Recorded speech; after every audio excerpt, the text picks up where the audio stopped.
10 at sabay-sabay po nating basahin.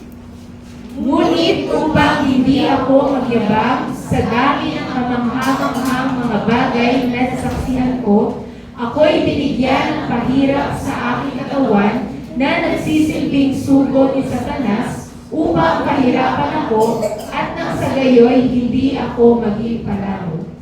3 beses kong idinalangin sa Panginoon na alisin ito, ngunit ganito ang kanyang sagot. Ang kagandahang loob ko ay sapat na para sa iyo, sapagkat lubusang nakahayag ang aking kapangyarihan kapag ikaw ay mahina. Kaya't buong galak kong ipagmamalaki ang aking mga kahinaan upang manatili sa akin ang kapangyarihan ni Kristo. Alang-alang kay Kristo, Ako'y nagsihara sa gitna ng mga kahinaan, mga pagkukyat, mga kahirapan, pag-uusig at kagipitan. Sapagkat ako ay mahina, doon ako ay naging malakas. Your heart, that's what I long for. A heart that follows hard after thee. A pure heart, that's what I long for. A heart that follows hard after thee.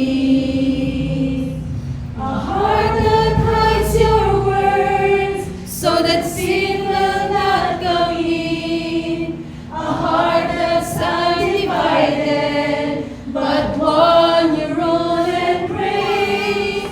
A heart that beats compassion that pleases you, my Lord. A sweet aroma of worship that rises to your throne. Sige po, tayo pong lahat ay pwede na makaupo. Tinatawagan ko po ang ating Reverend Steven Supilana para sa Word of God.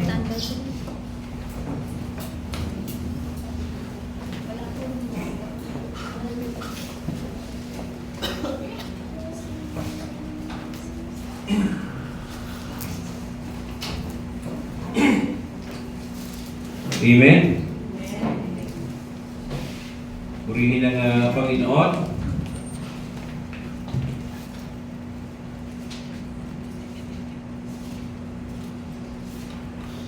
Sino po rito binabatbat ng mga pagsubok ngayon? Amen. Amen. Isa ka po ba, kapatid, sa mga binabatbat na mga pagsubok ngayon o mga problema? Kasama ka ba namin? Amen. Isa lang po ang malinaw po, mga kapatid, na walang tao, walang problema. At salamat sa Lord sapagkat ang mensahe ito ay parang para sa atin. Amen. Amen? Amen. Ngayon po sa umaga ito, mga kapatid sa Panginoon, ang gusto ko pong ibahagi ay again, ay matatagpuan po sa 2 Korinto or 2 Corinthians chapter 12, verse 7 to 10. Pero let me read again sa verse 9, no, sa King James Version. Sabi po rito, but he said unto me, my grace is sufficient for thee, for my strength is made perfect in weakness. At sa umagang ito, mga kapatid sa Panginoon, ang gusto ko pong ibahagi ay pinamagatang, pakibasa po, Sapat ang aking biyaya. sapat po ba ang biyaya ng Lord? Amen. Mahina. Sapat po ba ang biyaya ng Lord? Amen. Amen. Isa po sa pinaka mahirap tanggapin, no, sa buhay Kristiyano o mananampalataya ay ang katotohanan may mga panalangin hindi agad sinasagot ng Diyos. Tama po ba? Mga panalangin hindi agad sinasagot ng Diyos ayon sa gusto natin. At madalas po natin iniisip kapag mahal tayo ng Diyos, dahil mahal tayo ni Lord, aalisin agad ni Lord yung mga sakit na ating nararamdaman, problema o paghihirap na ating nararanasan. Ngunit mga kapatid sa Panginoon, may mga pagkakataon po na hindi inaalis ng Diyos ang ating thorn o tinik. Sa halip, binibigyan niya tayo ng biyayang sapat upang ikaw at ako ay makatiis.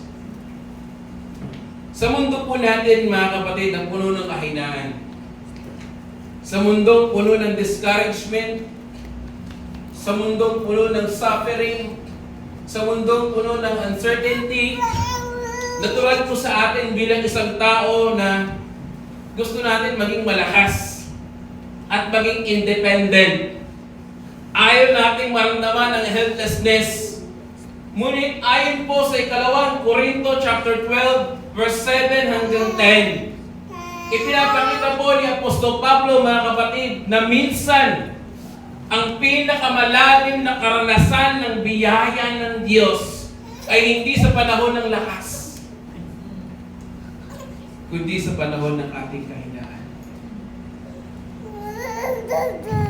Hindi po sinabi po ni Apostol Pablo dito po, no, sa 2 Korinto, hindi sinabi ni Apostol Pablo na aalisin ko ang iyong sakit, no? Ang sabi niya, no, diyan sa ating teksto, my grace is sufficient for thee. Ang ibig sabihin po nito ay may mas mahalagang bagay. Meron pong mas mahalagang bagay kaysa sa temporary comfort. At iyon po ang maranasan, ang sustaining power ng ating Panginoong Jesucristo sa gitna ng suffering. At ang katotohanan ito po ay lubos po natin nakita minsan pa sa buhay ng ating Panginoong Jesucristo. Siya ang Savior na nagdusa para sa atin. Tama po ba? Amen. Siya ang Savior na namatay sa krus at muling nabuhay upang maging sapat na na biyaya at kalakasan ng kanyang bayan sa bawat panahon ng ating kahinaan. Kaya kung babalikan po natin, mga kapatid, ang 2 Korinto, nasulat po ni Apostol Pablo, ang 2 Corinthians po, mga kapatid, ay isa sa pinaka-personal at emosyonal na sulat po ni Apostol Pablo. Isinulat niya ito sa panahong maraming kumwekestyon sa kanyang apostolic authority. Sa halip po na, o sa isip ng maraming taga-Korinto, ang tunay na leader daw ay dapat powerful, eloquent, at victorious sa paningin ng maraming tao. At dahil dito po, mga kapatid, minamaliit po si Apostol Pablo dahil sa kanyang sufferings na nararanasan, sa kanyang persecutions na nararanasan, at mga witnesses. Kaya po dito po, sa chapter 12 na ng 2 Korinto, malinaw po na binanggit ni Apostol Pablo, mga kapatid, ang extraordinary spiritual revelation na tinanggap niya mula sa Diyos. No? Ngunit, hindi siya nagmataas dahil sa kanyang mga dakilang karanasan iyon. Pinayagan ng Diyos na magkaroon siya ng thorn in the flesh. Hindi po malinaw kung ano po eksakto ang tinik na ito.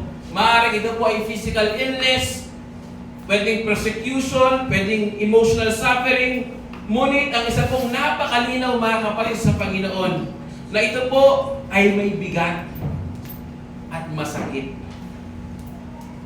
At kung papansinin po ninyo, hindi pa tatlong beses na nanalangin si Apostle Paul. Sinabi po niya sa ating teksto, di ba?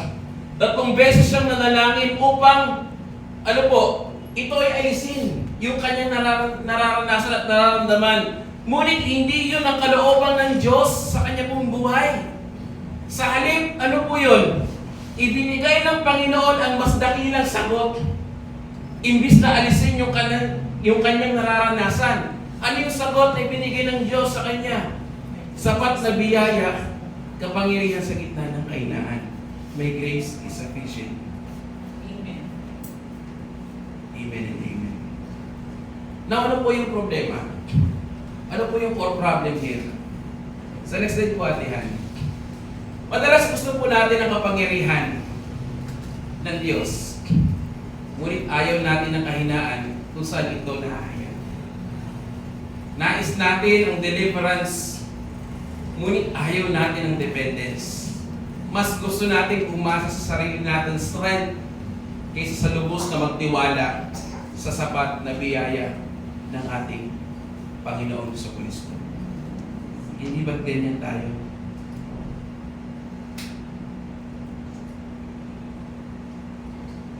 Nawala naman po yung central proposition here.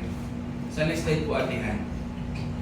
Ang biyaya po ng Panginoon sa Kristo ay sapat upang palakasin, panatilihin, at patatagin ang kanyang bayan sa gitna ng anumang kahinaan at paghihirap upang ang kanyang kapangyarihan ay higit na mahayag sa atin. Now, sa umagang ito, mga kapatid sa Panginoon, ano po yung mga mensahe na nais iwan ng Diyos sa atin sa umagang ito? Una, pakibasa po. God uses weakness to produce dependence on His grace. God uses weakness to produce dependence on His grace. Tandaan po natin, mga kapatid sa Panginoon, sa next slide po, atihan, ginagamit ng Diyos ang kahinaan at suffering upang alisin ang pagtitiwala sa sarili at ilapit tayo sa lubos na pagdepende sa kaniyang grace o biyaya. Kung papansinin po natin, mga kapatid, doon po sa verse 7 ng ating text, sinabi po ni Apostol Pablo sa verse 7 na binigyan siya ng thorn in the flesh. So napakahalaga po ng salitang given. Dahil pinapakita na kahit ang kanyang suffering, take note mga kapatid, ay nasa ilalim ng sovereign control ng Diyos. Hindi aksidente ang kanyang kahinaan. Hindi ito patuloy na iniwan siya ng Diyos at never na mag-iiwan ng Lord. Sa halip, bahagi ito ng banal na layunin ng Diyos sa kanyang buhay. Madalas po kasi, mga kapatid, iniisip po natin na ang suffering ay laging tanda ng galit ng Diyos. Ngunit sa kaso po ni Apostol Pablo, ang kanyang tinig ay instrumento upang mapanatili siyang mapagkumbaba. Dahil sa napakadakilang revelations na kanyang natanggap, may panganib na siya po ay maging proud. Kaya pinayagan ng Diyos ang kahinaan upang ilayo siya mismo sa tinatawag na spiritual pride. At again, kung mapapansin po natin, 3 beses siyang nanalangin upang alisin ito ng Diyos yung kanyang nararanasan. So makikita natin dito na kahit ang dakilang apostol na si Apostol Pablo ay dumaan sa matinding discouragement ng kanyang pong buhay at pain. At hindi masamang kung minsan umiyak sa Diyos. At hindi rin kasalanan ang humiling tayo ng deliverance. But take note, minsan, ang sagot ng Diyos ay hindi removal, kundi sustaining grace. Hindi ba din ang gusto natin? Lord, ialis mo ko. Alisin mo na ako. Kasi puso ko ngayon. Pero hindi yun ang gusto ng Lord. gusto niyang matutunan mo, maranasan mo mismo yung sustaining grace, yung kapangyarihan ng Diyos sa kabila ng suffering na ating nararanasan. Ang kahinaan ko ay may paraan ng pagwasak sa illusion ng self-sufficiency, mga kapatid. So habang tayo po ay malakas, iniisip natin, kaya natin lahat. Hindi po ba? Minsan nakakaalala na lang tayo sa Panginoon kapag talagang corner na tayo na situation eh. Hindi na natin masilahan yung liwanag ng pag-asa. Then tsaka tayo mag-kneel down and then mag-aasa, mag-isip ng help me Lord. Diba? Kasi nga iniisip natin kaya natin ang lahat. Ngunit kapag dumating ang suffering, doon natin nakikita ang wala talaga tayong sapat na lakas sa ating sarili. At madalas po mga kapatid sa Panginoon, na mamulat tayo sa katotohanan, madalas ginagamit ng Diyos ang suffering upang ano po?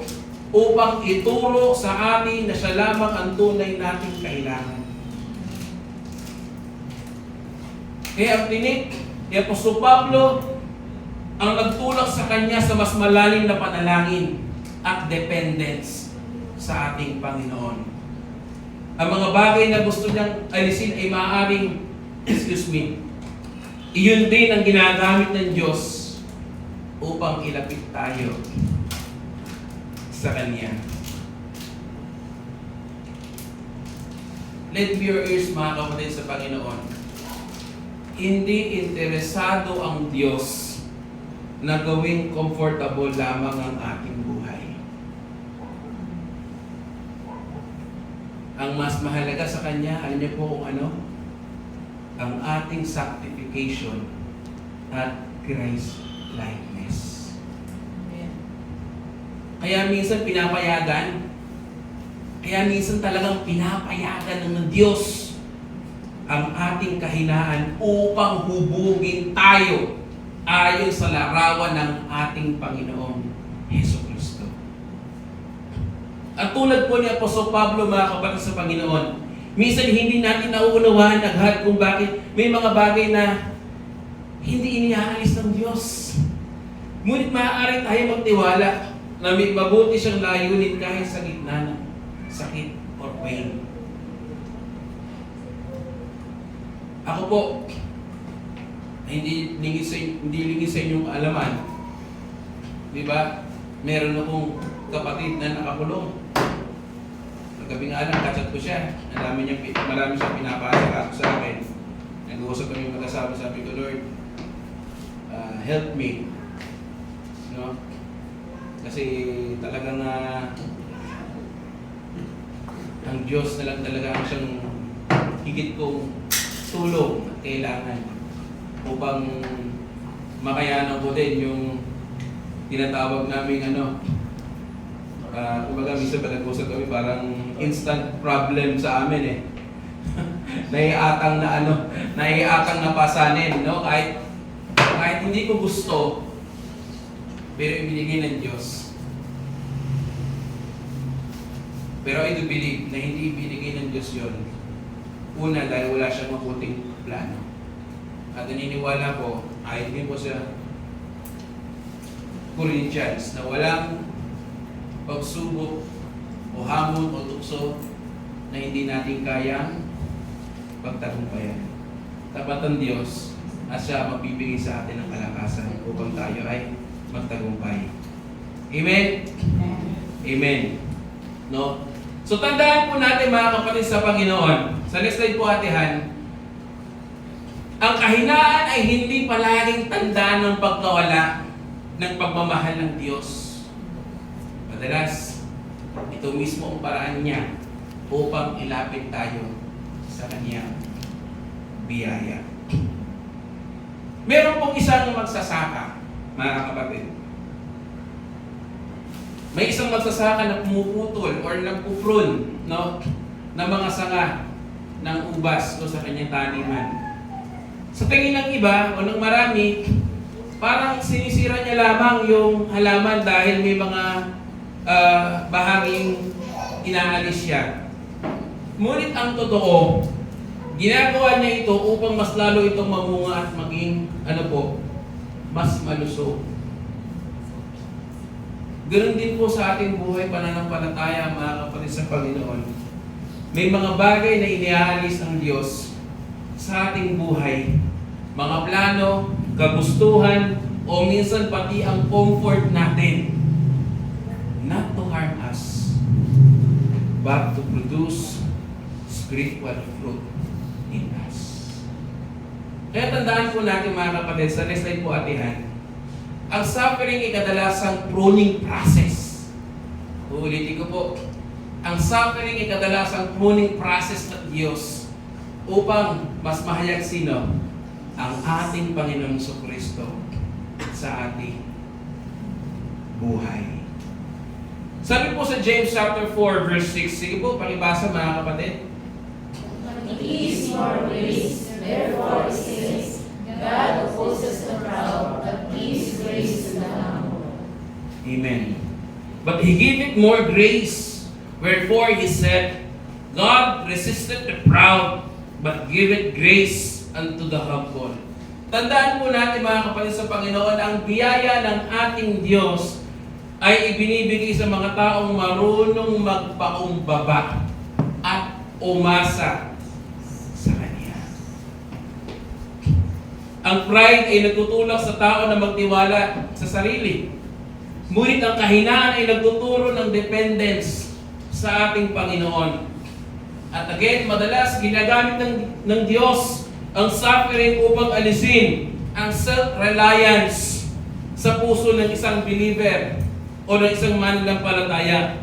At kapag naunawaan natin ang ating spiritual weakness, mas nakikita natin ang pangangailangan natin sa Panginoong Jesucristo. Kaya tandaan po natin, mga kapatid sa Panginoon, sa next slide po, atihan, ang tunay na Christian maturity ay hindi pagiging independent sa Diyos, kundi mas malalim na dependence sa Kanya araw-araw. Now, ano po yung reflection natin dito, mga kapatid? Maaaring ang mismong bagay na gusto mong alisin sa buhay mo ay siya rin ginagamit pala ng Diyos upang ikaw at ako ay ilapit ng higit sa Kanya. Now, sa lesson po, atihan, ano po yung reflection natin dito? Kapag mahina ka, saan tayo tumatakbo? Kanino tayo lumalapit? Sa sarili ba nating kakayahan? O sa biyaya ng ating Panginoong Jesucristo? Tayo na lang pong lubos na makakasagot nito sa ating mga sarili. Now, ano po ang aplikasyon nito sa atin, mga kapatid sa Panginoon? Una, sa next slide po, atihan. Pakibasa po. Learn to depend on God more than yourself. Learn to depend on God more than yourself. So kapag dumating po ang suffering, mga kapatid sa Panginoon, huwag agad po natin isipin na tayo ay iniwan ng Diyos. Salip, tanungin natin ang ating mga sarili. Lord, ano po yung gusto niyo pong ituro sa akin sa kabila ng aking nararanasan? Tandaan po natin ang kahinaan ay paalala na hindi tayo nilikhang maging independent sa Diyos.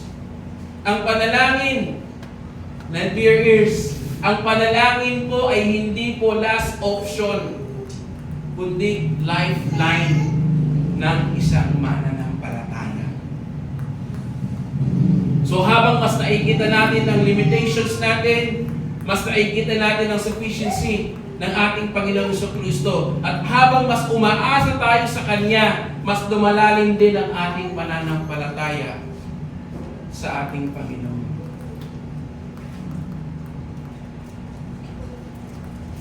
Ikalawa, stop measuring God's love by the absence of pain. Marami pong mananampalataya, mga kapatid, na nagdududa sa kabutihan ng Diyos kapag hindi nawawala ang suffering. Lord, ang tagal-tagal ko na dito sa situation na to, bakit hindi mo pa ako inaalis? Kasi ganito lang kasimple yan.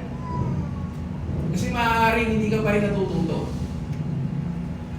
Ganun kasimple. Maaaring hindi ka pa rin natututo. sa bagay na tinuturo ng Diyos sa iyo. Or maaaring mas dinidevelop ka pa niya, mas pinalalago ka pa niya sa point o sa parte ng buhay mo na yun.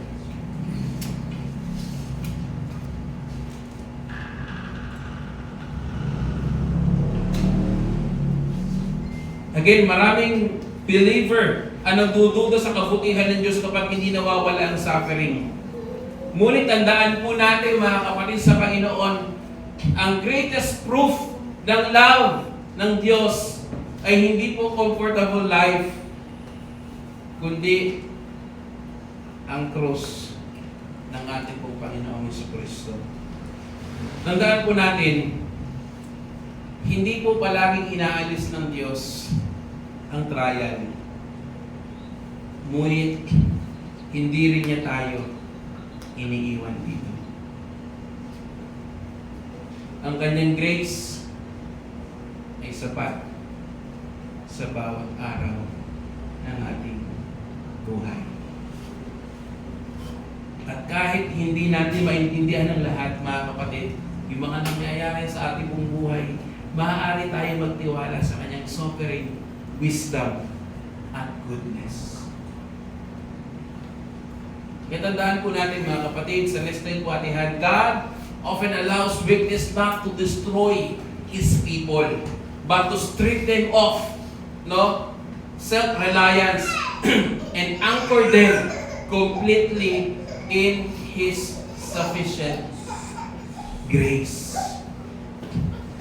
Kaya po pangunahing mensahe ng Diyos, sa unang mensahe nito, sa next time po atihan, ginagamit ng Diyos ang kahinaan upang alisin ang ating pagkatiwala sa sarili at again, ilapit tayo sa mas malalim na dependence sa ating pong Panginoong Jesucristo. At ang sufferings ay hindi po aksidente sa buhay po ng isang believer. Ito po ay nasa ilalim ng sovereign hand ng Diyos na gumagawa para sa ating ikalalago spiritually. Minsan po mga kapatid, minsan ang pinakamalaking danger ay hindi suffering, kundi pride at self-sufficiency. Kaya po pinapayagan ng Diyos ang kahinaan upang ipaalala na siya lamang ang ating sapat na lakas. At habang tayo po ay nauubos, doon natin higit na nararanasan ang fullness ng kanya pong biyaya o grace. At sa bawat trial mga kapatid sa Panginoon, mas lalo natin na ikilala ang ating Panginoong Jesucristo bilang ating sapat na Savior at Sustainer. Kaya tandaan po natin mga kapatid, sa lesson po atihan, kung ginagamit ng Diyos ang kahinaan upang ilapit tayo sa kanyang biyaya, paano naman tayo pinapanatili at pinapalakas ng biyayang iyon habang tayo ay nasa gitna pa rin ng suffering? Kaya dito po tayo papasok sa ikalawang mensahe ng Diyos sa umagang ito. Sa next slide po atihan, pakibasa mga kapatid. God's grace is sufficient to sustain His people in every weakness. God's grace is sufficient to sustain His people in every weakness. Tandaan po natin mga kapatid, ng sa next slide na rin po atihan, ang biyaya ng Panginoong Jesucristo ay sapat upang palakasin at panatiliing matatag ang isang mananampalataya or believer sa gitna ng anumang kahinaan at paghihirap.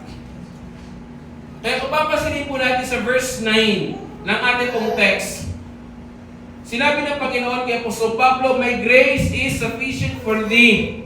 Hindi paliwanag ang ibinigay ng Panginoon, kundi pangako. Hindi niya sinabi kung bakit eksaktong kailangan manatili ang tinik, ngunit tiniyak niya ng Diyos na sapat ang kanyang biyaya. Ang grace dito po ay hindi lamang po kabaitan ng Diyos, mga kapatid. Ito po ay active sustaining power ng ating Panginoong Diyos sa buhay ng isang mananampalataya. At ito ang biyaya nagbigay ng lakas upang magpatuloy, no? Kahit mahirap. At ito po ang grace na nagpapatatag kapag gusto mo nang kung minsan na sumuko. At kung titignan po natin yung salitang sufficient, ito po ay nangangahulugang hindi mo kulangin. Ang grace ng Panginoong Jesucristo, tandaan po natin ito, ay hindi po limitado ng laki ng anumang problema ng iyong kinakaharap. Tandaan po natin ito, mga kapatid. Sa next slide po, atihan. Remember this. Walang suffering na kayang ubusin ang biyaya ng Diyos. Sinabi rin po ng Panginoong Jesucristo, di ba? For my strength is made perfect in weakness. So ang kapangyarihan po ng Diyos o ng ating Panginoon ay hindi po nahahayag kapag wala nang may pagmamalaki ang tao. Excuse me. So habang tayo po ay empty, doon tayo pinupuno ng Diyos. Habang tayo po ay mahina, doon natin nararanasan ang supernatural strength ng Diyos. At dahil dito, malinaw po na sinabi po ni Apostol Pablo na magagalak siya sa kanyang infirmities or reproach, no? O reproaches. Hindi dahil enjoyable ang pain, kundi dahil sa gitna nito, sa gitna ng kanyang nararanasan, sa gitna ng sufferings, hirap, or pain, nararanasan niya ang presence at power ng Panginoong Diyos sa kanyang buhay. Alam niyo po, mga kapatid, ang mundo po ay malinaw na nagtuturo ng self-confidence. Ngunit ang Christianity ay nagtuturo ng Christ confidence. Tandaan po natin ito, mga kapatid. Sa next slide po, atihan. Ang lakas o ang tunay ng lakas ay hindi po pagtatago ng kahinaan, kundi pag-amin na kailangan natin si Jesus araw-araw sa ating buhay. Amen po ba doon? Kailangan po natin si Jesus araw-araw. Hindi po one-time event. The moment na nakilala ko sa okay na yun, hindi po. Kailangan natin si Lord araw-araw sa ating pong buhay. At ito po ang kailangan natin. At ito po ang nakita natin sa Panginoong Jesus mismo. Doon sa krus, tila kahinaan ng kanyang pagkatalo. Ngunit doon ipinakita ng Diyos ang kanyang pinakamakapangyarihang gawa ng kaligtasan. Kaya ang isa pong mananampalataya, mga kapatid, ay maaari magkaroon ng hope kahit sa suffering dahil ang ating Panginoong Jesucristo ay nagtagumpay na. Tandaan po natin, sa next slide po, atihan, kapag naubos na ang sariling lakas mo o yung lakas natin, doon ang sisimulang makita ang walang hanggang lakas ng ating Panginoong Jesucristo. Sino po sa inyo nakakita ng parola? Ano niyo po yung parola?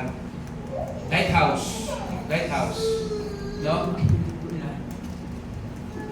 Kapag may bagyo sa dagat, doon mas nasusubok ang tibay ng parola.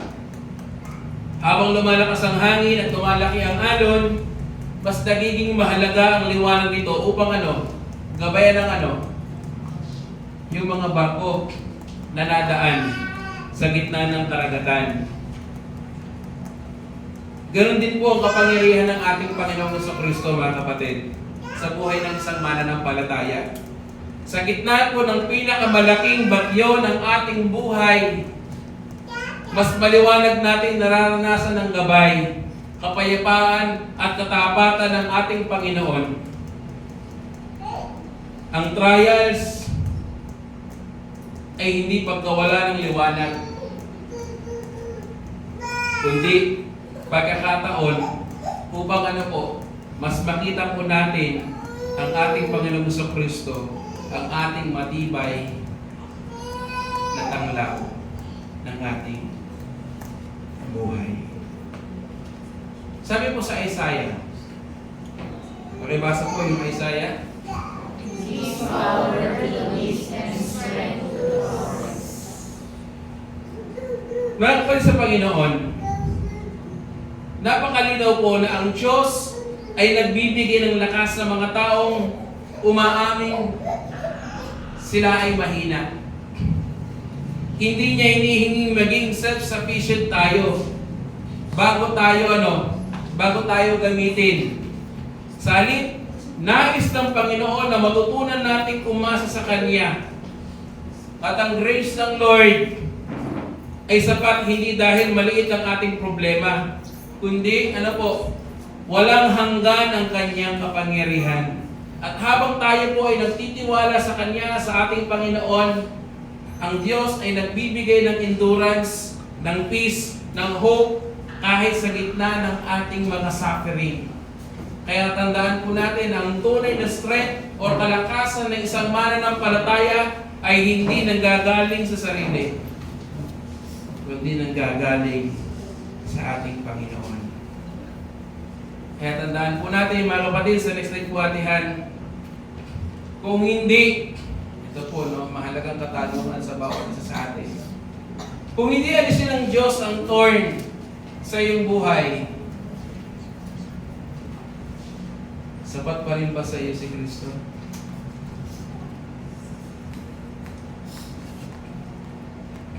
Again, ikaw at si Lord na lang po ang makakaalam ng iyong sitwasyon at malino na kasagutan sa bagay na ito.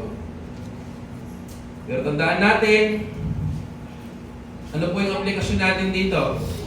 Una, sa next slide po atihan, rest in the sufficiency of Christ's grace daily. This is the reality, mga kapatid. Hindi mo kailangan harapin ang buhay gamit lamang ang sarili mong kalakasan. Lumapit tayo sa Panginoong Hesus araw-araw. Saan? Sa panalangin at sa Kanyang mga salita. Tandaan po natin ito, mga kapatid. Sa next slide po atihan, ang grace ng Diyos ay hindi lamang para sa salvation, kundi para sa bawat araw ng buhay Kristiyano. Kapag pakiramdam mong agad pagod ka na, tandaan mong hindi nauubos ang biyaya ng Diyos kahit gaano ka kapagod. Siya ang magbibigay ng sapat na lakas sa iyo sa bawat araw at sa bawat laban ng iyong buhay. Sino po nandito ng Friday?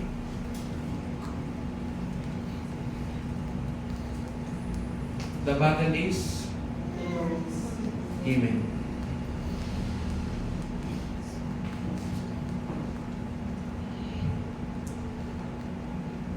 Hindi ko nahahabaan pa dyan. Ikalawa, glorify Christ even in weakness. Madalas po, mga kapatid, gusto natin itago ang ating kahinaan. Ngunit minsan, doon mismo ginagamit ng Diyos ang ating brokenness upang ipakita ang Kanyang kapangyarihan. At ang testimony ng bawat isang believer o ng mananampalataya na nagtitiwala sa Panginoong Hesus, kahit may suffering, ay may kapangyarihang larawan ng grace ng ating Panginoon.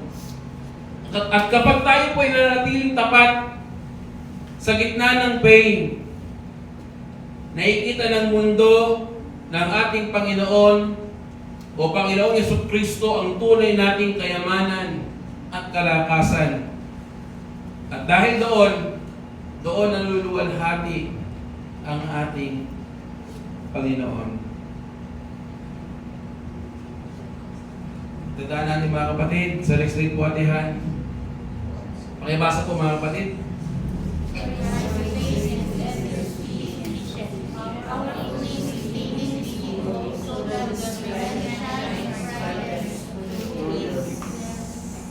Parang inaantok na po tayo. Mahaga pa man po. No? Grace is endlessly sufficient, powerfully sustaining His people so that His strength shines brightness through their weakness. No? Kaya po mga kapatid, ang ikalawang pangunahing mensahe ng Lord na makita po natin dito, ang biyaya po ng ating Panginoong Kristo ay napaka malinaw na sapat upang panatilihin at palakasin ang isang mananampalataya sa gitna ng anumang problema o suffering na ating kinakaharap. At malinaw rin po na mga kapatid sa Panginoon na hindi pinangako ng Diyos na magiging madali ang buhay natin bilang isang mananampalataya. Ngunit ipinangako niya ang kanyang sapat na biyaya. Ang kanyang lakas ay nahahayag hindi dahil sa self-confidence, kundi sa humble dependence ng isang mananampalataya sa Kanya. At habang tayo po ay umaasa sa Panginoong Jesucristo, mas lalo po natin nararanasan ang Kanyang kapangyarihan at presensya. Kaya po mga kapatid sa Panginoon, sa bawat kahinaan po natin, ipinapaalala ng Diyos na hindi tayo nag-iisa. At never, ever kang mag-iisa. At sa huli, ang ating suffering ang nagiging entablado ng kanyang biyaya at kalwalhatian. Kaya mga kapatid sa Panginoon, before I end this message, ang ikalawang Korinto po, chapter 12, verse 7 to 10, ay isa pong malinaw na paalala na ang Christian life, ang buhay ng isang mananampalataya ay hindi buhay na walang suffering, kundi buhay na umaasa sa sapat na biyaya ng ating Panginoong Jesucristo. Maaring hindi alisin agad ng Diyos ang tinik. Maaring hindi niya agad baguhin ang ating mga sitwasyon, mga kapatid. Ngunit, hindi niya kailanman ipagkakait ang kanyang biyaya sa kanyang bayan. Sino ba yung bayan? Tayo, na mga sumasampalataya. At ang ating kahinaan ay hindi hadlang sa kapangyarihan ng ating Panginoon. Sa katunayan niyan, mga kapatid, madalas iyon mismo ang lugar kung saan pinakamalinaw na nahahayag ang kanyang grace. Sa panahon na tayo po ay mahina. Kaya sa bawat kahinaan po natin, mga mananampalataya, tandaan po natin na sapat ang biyaya ng ating Panginoong Jesucristo. Siya ang Savior na nagdusa, namatay at muling nabuhay upang maging walang hanggang lakas at pag-asa ng kanyang bayan. At habang tayo po ay dumaraan sa suffering, ipinapaalala niya sa atin, my grace is sufficient for thee.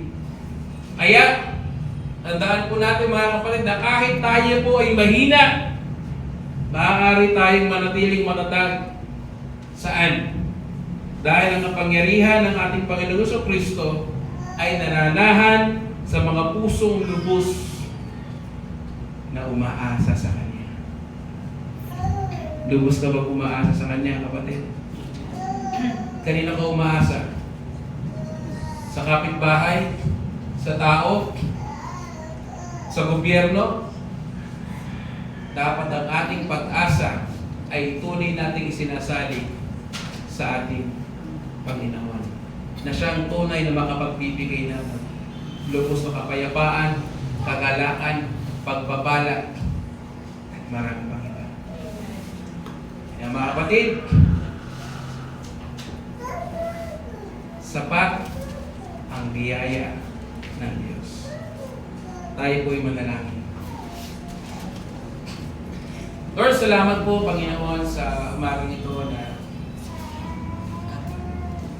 kami po'y pinagkatipon mo upang sama-sama, Lord, na sumamba at magpuri sa iyo. Sa Espiritu, sa katotohanan, salamat din po sa kapahayagan ng iyong mabuting balita. Lord, na kami po'y minsan pa'y pinalalahanan mo na tunay sapat ang iyong biyaya. At walang may kukumpara, Panginoon, sa iyong katapatan. Kaya Lord, kung kami man po'y dumaraan sa panghihina, kami nauupos, kami nauubos, Panginoon, tulungan mo po kami ubal ng Espiritu na mai-redirect yung aming paningin sa iyo. Hindi namin tignan yung dami ng aming mga sufferings o paghihirap o habang sa aming buong buhay bagkos. Tignan namin, Panginoon, ang iyong mga salita at mga pangako. Sa palatayanan po namin ang iyong mga salita, O Panginoon. Na naman ang sitwasyon na aming kaharapin, una, salamat sapagkat hindi mo kami iniiwan at hindi mo kami iiwan, Panginoon. At tunay na sapat ang iyong biyaya. Okay, salamat po. Salamat po. Salamat po sa iyong mga salita. Purihin ka, sambahin ka, dakilain ka. Ito po ang aming panalangin sa pangalan ni Jesus. Amen.